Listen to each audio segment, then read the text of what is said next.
Academy is going to play guitar for you guys.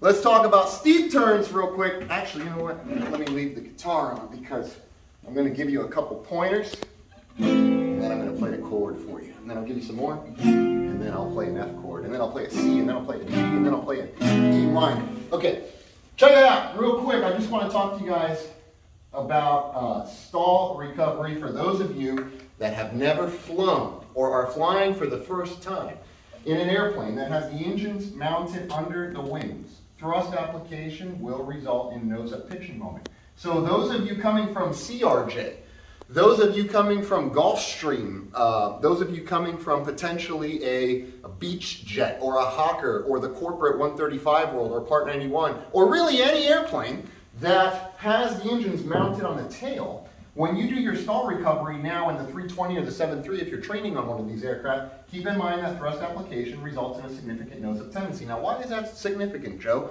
Well, for a few factors. One, primarily the way we train stalls right now is that we do not want to secondary stall, which historically what we were training is lose minimal amount of altitude, and now what we're looking to do is just not get a secondary stall. Now, of course, if we apply a high large or a high degree of thrust and that nose goes up on us, it could very well drive us into a secondary stall. And remember, those of you new to jets, the engines take time to spool up.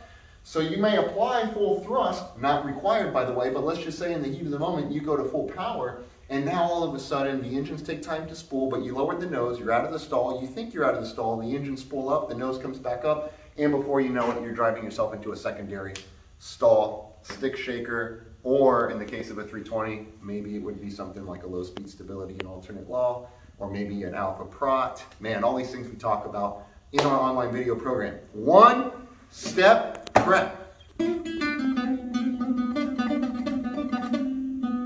.com